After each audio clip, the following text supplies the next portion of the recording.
Welcome to yet another edition of Converse India.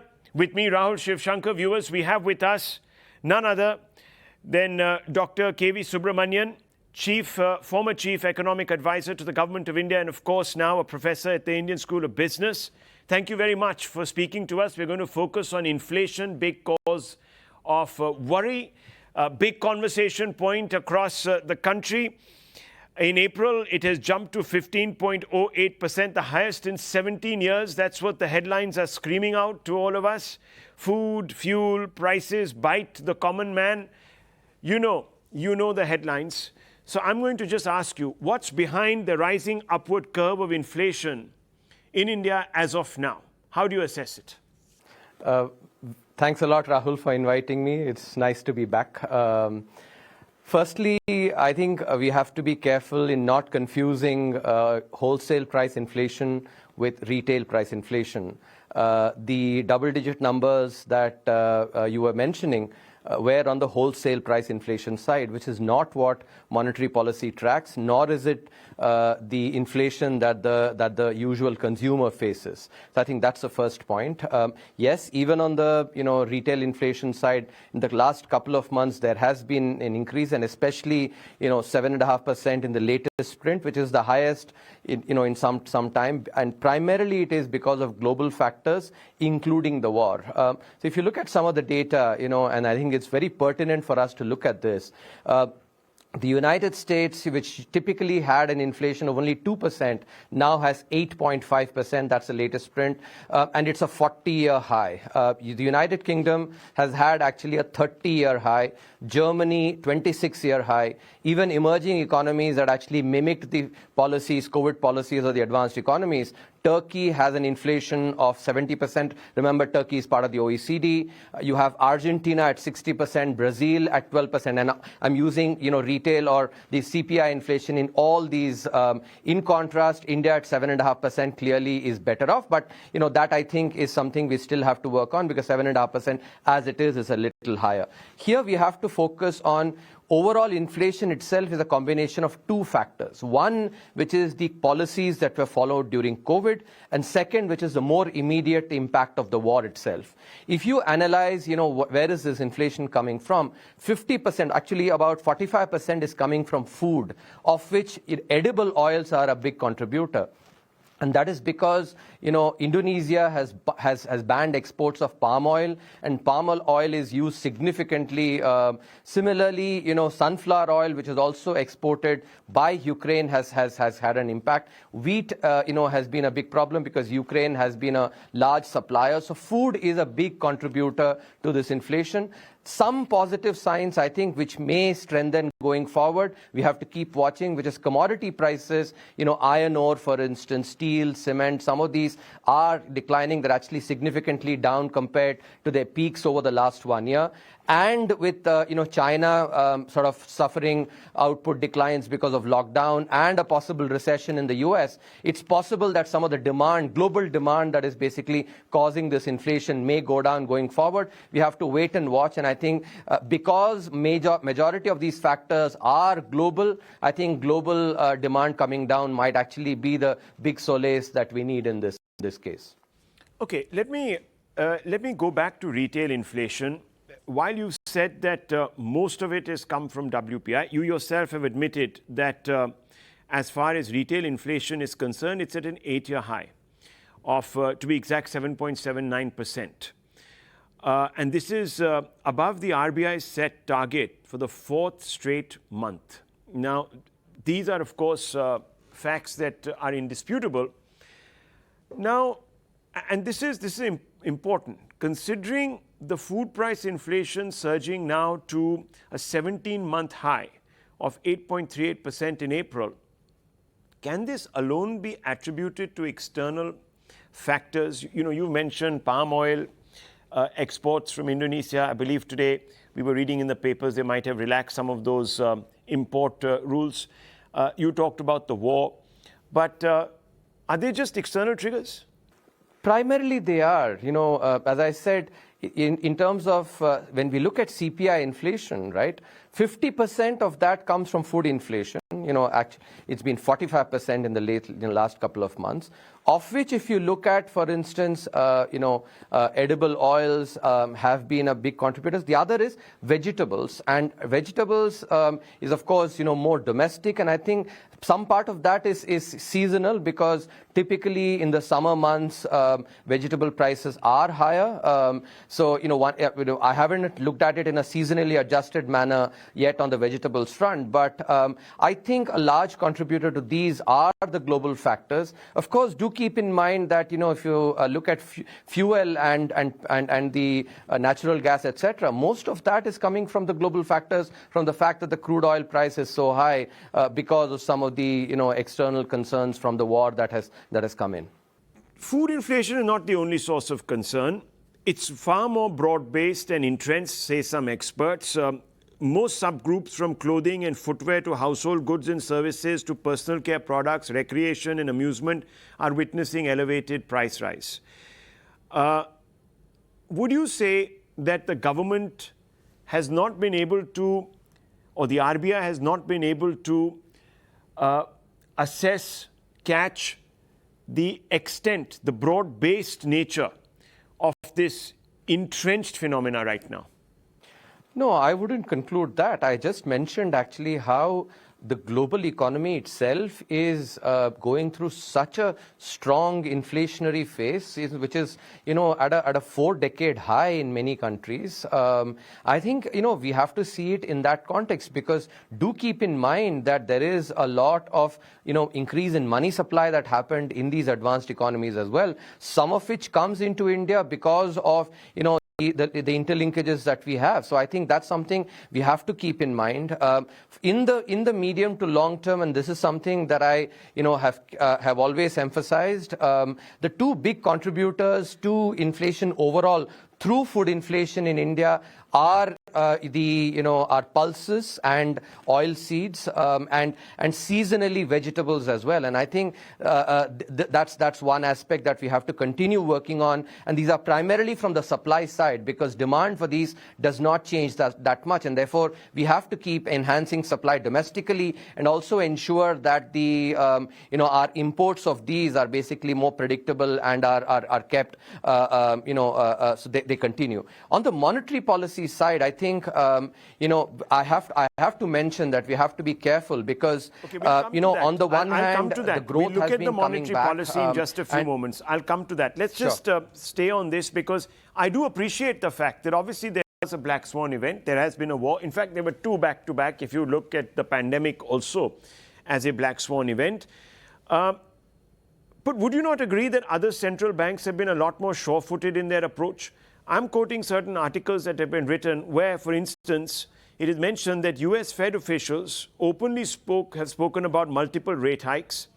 In comparison, the RBI MPC, the Monetary Policy Committee, minutes do not provide any indication on the extent of tightening that it may be contemplating and over what time frame to bring inflation in line with its targets, unquote. This is, I think, straight out of the Economic Times, if I'm not mistaken. So, Rahul, I think we have to be very careful. Even in the 3 years that I was in office, I used to be very careful to make sure that we take into account the boundary conditions or the economic conditions that are different in India, and not just copy-paste what the advanced economies do, which is what, if you see our COVID policy, we were very different from the advanced economies did. India, first of all, actually, as I said, food inflation contributes significantly. Second, if you look at the inflation versus output trade-off, in the advanced economies, a lot of consumption is based on, on loans, lending. The formal sector is very high. In contrast, in India, the informal sector contribution is significantly greater. Especially if you keep in mind, when there is a rate hike, investment gets impacted significantly more than consumption, because if you think about that part, the part of consumption that is impacted by loans, it is only durables like housing and maybe cars, motorbikes, etc. That's point number one. Second point, which is also very important to remember, is the banking sector, how it is different. And I've done a lot of research in this area. In India, when there is a rate hike by the central bank, banks pass it on immediately to the borrowers, and that has an impact on investment. But when there is a loosening, monetary loosening, so suppose we go through this 100 basis points hike or a 1% hike, that 1% will completely be passed on by the banking sector to the borrower. But when that 1%, actually when the loosening will happen, banks don't pass it actually. And transmission of the monetary policy change is actually much better in fact, or in the tightening phase, but not as much in the loosening phase. In other words, if you have a 100 basis point hike and a 100 basis point decline, the rates actually for lending in particular will be higher than what they were at the start. This is something that to keep in mind. Second, as I said, consumption in India does not depend as much on lending. So, former deputy governors and governors have also spoken about this aspect of monetary policy transmission, especially if tightening impacts investment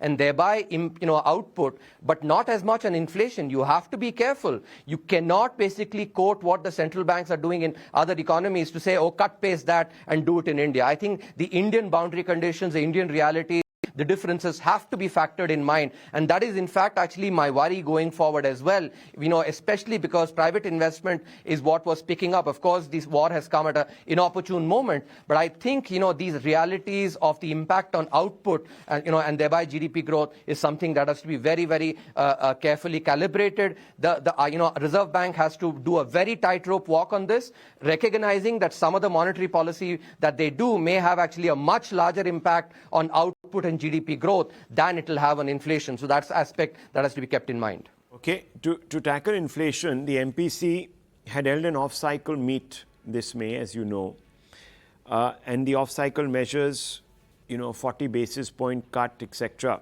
were an indication that the MPC had been underestimating the inflationary pressures on the economy. Would you agree with this? I would actually, emphasize instead the fact that the MPC, when I was reading the minutes, was concerned far more about ensuring that the growth pickup that was happening does not get does not get affected adversely.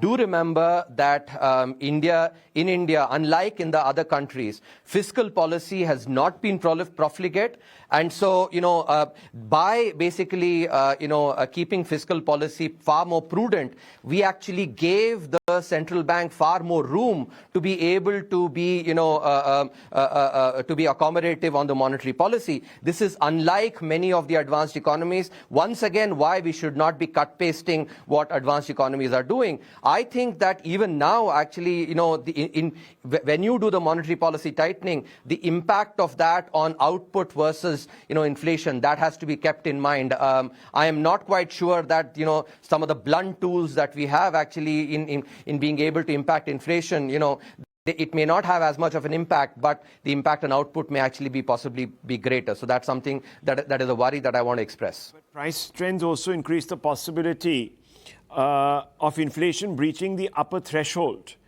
of the inflation targeting framework now for 3 consecutive quarters this year as well, which suggests that the RBI was perhaps behind the curve, Doctor. I mean, we have to, at some point, look at this. I think I've already explained to you, Rahul. No, I agree. In fact, here I would point out there is some learning that we can have. If you look at the Fed, recently the Fed changed from 2% as its target to 2% on average, which means that it's not, Fed is not targeting 2% for every, inflation output or inflation print that comes. They're actually looking at the average. I think there is some learning there. We have to keep in mind, because a lot of factors, when inflation comes from factors that are beyond the control of whether it is basically the central bank or the government, when these are global factors, I think you have to be very careful to ensure that you follow the Hippocratic oath for a policymaker, which is that your measures should not basically exacerbate adverse aspects, especially on growth. And I think that Hippocratic oath is very important. We have to recognize that the factors that are fueling inflation are primarily global global, and therefore the ability for either fiscal policy or monetary policy to get a handle on that is lower. So if we try to be too, sort of tight on this, it's possible that the adverse impact we create through growth may actually be far more than that on inflation. And that is something we have to keep in mind. When we talk about demand in the context of monetary policy, we often don't distinguish between investment demand and consumption demand. And the fact that a lot of the consumption demand itself actually can only be impacted through consumption that depends on lending. These are nuances that we have to keep in mind and actually thereby walk the tightrope. I think that is my assessment. If you are so keen on ensuring that governments must, at some level, never transgress that Hippocratic oath that you're talking about, let me quote another opinion piece that appeared in the Eco Times. It says, inflation may have crossed the threshold where the typical inflation growth trade-off breaks down. Higher tolerance for inflation at these levels could dent rather than spur growth, unquote. This suggests that your Hippocratic oath that you are sort of advocating has been already broken, so to speak. No, I don't think so. Again, here we have to be careful. When you think about the inflation output trade-off, we use what is called the Phillips curve. And I think in a country like India with a large informal sector, labor in the informal sector, if you think about the way in which the inflation output trade-off works, it is basically through increase in wages, nominal wages, etc. Without going into the technicalities, I think what we have to do is to make sure we keep in mind that the settings in the Indian economy are very different, and therefore a lot of this commentary that comes and I'm happy to be in a minority of one in this, which is what we were even when we implemented the fiscal policy. We have to take into account the boundary conditions, the fact that they are different, and not just copy-paste what basically other countries are doing. The fact that trade-offs actually in India in these aspects are different from those in advanced economies, I think the deep thought with which I'm actually saying this needs to be recognized by a lot of commentators as well. Now, I don't want to be unreasonable, but the war was coming. A large number of people were saying it. The US President Biden was convinced of that happening. And I want to ask you this, because what we are seeing right now, as you have said, is obviously a knock-on pressure on fuel prices, which obviously are a big basket of India's expense. We do spend a lot on procuring fuel. Now, fair enough, fuel prices have gone up. We can't really do much about that. But certainly, to protect the poor, the middle class, the salaried classes, Dr. Subramanian, should the government be a little more considerate, cut the excise, and prevail upon states to cut VAT with more aggressiveness? I think, the answer is underlying in your question itself, which is the last part that you mentioned. Whether or not any insistence that the central government actually, the impact of that on state level policies is a question to be asked. If it is the case that the VAT at the state level don't change, or maybe in fact there is substitution, from any cuts that are given by the center, then I think that just takes the impact of any central change from the center actually completely out of the equation, doesn't have any impact. So I think this aspect completely bites at that last part of the question that you said. If there is actually a commitment that basically will that cannot be reneged or will not be reneged by states, and not just a few states but a majority of states, that center's cut will actually be complemented, not substituted by the states. I think then there is a case possibly for this, given the fact that the GST revenues are looking good. I think even income tax actually is looking good. But I think the bite really is how credible is the commitment from the states to follow up what the center does. If that actually can happen, I think I am for it. Let me be very direct with you. The government says it is pro-poor.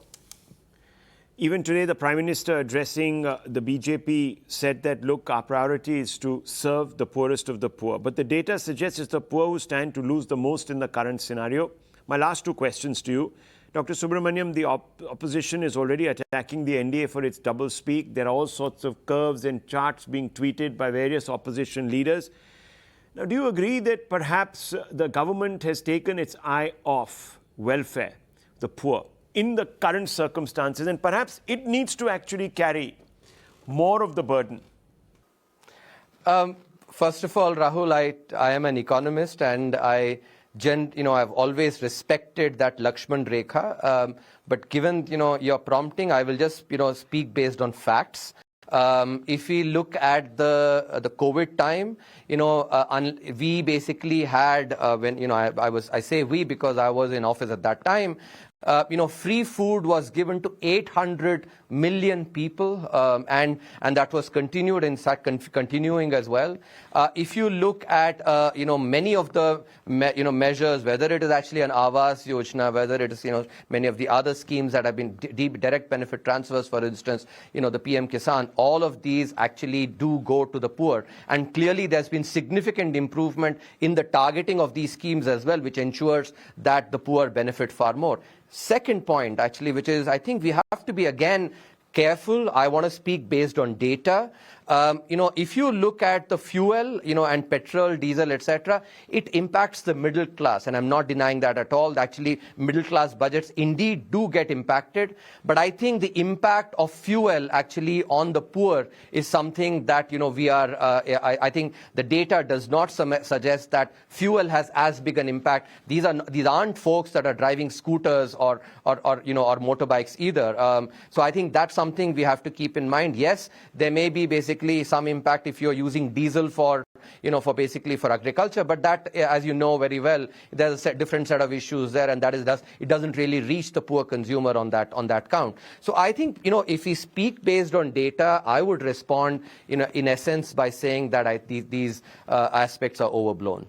So you're saying that and I'm quoting now NSS survey. Rural poor spend most of their expenditure, almost 60%, on food items.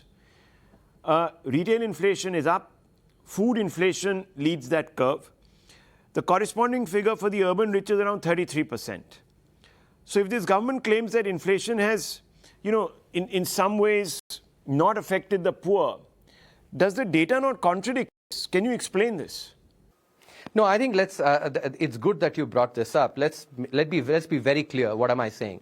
I said that fuel, and power, etc., those impact far more the middle class.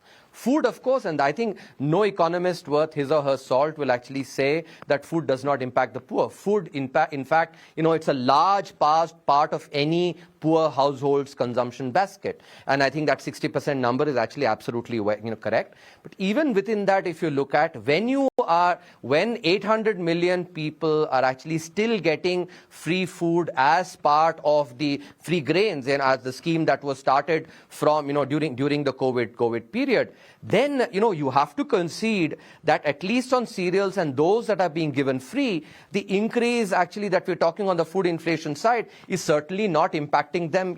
If they were buying it in the market, yes, of course. But, as I said, it's being given for free. Now, there are aspects, and let's be very complete in this. If you look at edible oil, and edible oil has increased, and as mentioned, about 20% of the food inflation is coming from edible oils. And here is where I think there are no short-term fixes, because as I said, it is supply is coming from the supply. If basically Indonesia follows up on what they've said, in terms of the palm oil, because palm oil is very significantly consumed by the poor, and I think that will definitely help and really alleviate some of the concern for the poor.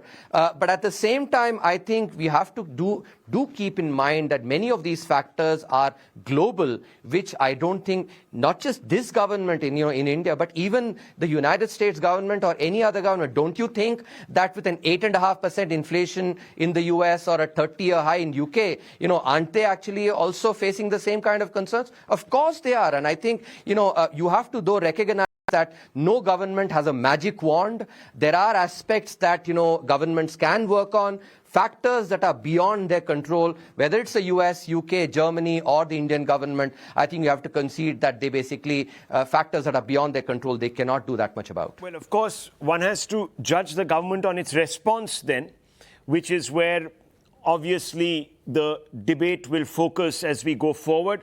But thank you for setting it up for all of us. Dr. K. Subramanian, it's very nice to be speaking to you again. Thank you very much. Let's hope we can continue this dialogue, different settings, and of course, perhaps a couple of weeks, 3 weeks, 4 weeks down the line. Thank you very much.